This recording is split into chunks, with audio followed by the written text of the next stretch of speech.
মৌচাক দেখেছে মৌচাক মধু সংগ্রহ করে মৌচাক এই মৌচাকও মৌমাছি কি করে মধু কালেকশন করে। আর এখানে একটা প্রাণী রয়েছে পিপিলিকা, সেটা বিষ সংগ্রহ করে। তাহলে মৌমাছি মৌচাক থেকে মৌমাছি মধু সংগ্রহ করে আর পিপিলিকা বিষ সংগ্রহ করে।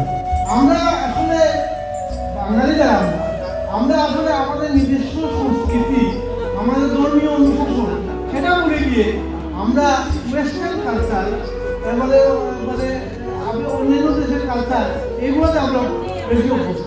আমরা ধর্মীয় অনুশাসন যদি থাকতাম, আমরা যদি আমাদের বাঙালি সংস্কৃতির কাছে থাকতাম, তাহলে কিন্তু আমরা সমৃদ্ধ হতাম। নিজের সংস্কৃতি এবং নিজেদের ধর্মীয় বাউন্ডারি আছে, সেই বাউন্ডারি কিন্তু একজন মানুষকে একজন ভালো মানুষ হতে কিন্তু সহায়ক করে। কিন্তু আমরা তা না করে এই মোবাইলের অবাধ তথ্য প্রবাহের যুগে আমরা কিন্তু ওয়েস্টার্ন কালচার বা বাইরের কালচারগুলো আমরা আয়ত্ত করি বেশি। নিজেকে মনে করি যে আমি একটু পাঞ্চার টাই করে যাই, তাহলে আমি ইংলিশ বাবু হয়ে যাবো। আসলে এটা বোকা। ময়ূরপঙ্খী হইতে গেলে কিন্তু হাঁস ময়ূরী হতে হয়। খালি ময়ূর এখন লাগালে কিন্তু সে ময়ূরী হবে না, তাকে হাঁস ময়ূরী হতে হয়। ঠিক তেমনি 14 ফেব্রুয়ারি হচ্ছে মানুষে বলে বা এদেশের যারা তথ্য পাওয়া থাকে এবং যারা ফেসবুক ইউজার, টুইটার ইউজার, তারা বলে যে এটা ভালোবাসা দিবস। এটার কিন্তু একটা ইতিহাস আছে, সেটা কিন্তু ভালোবাসার দিবস না।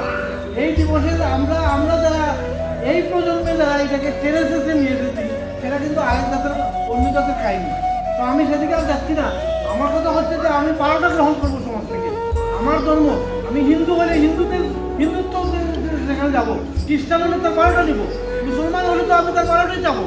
আমি আমার ধর্মীয় অনুশাসন নিয়ে নিজেকে গড়ে তুলবো। সেটাই হচ্ছে। আশা করি ভাই আপনার উত্তরটা পেয়ে গেছেন।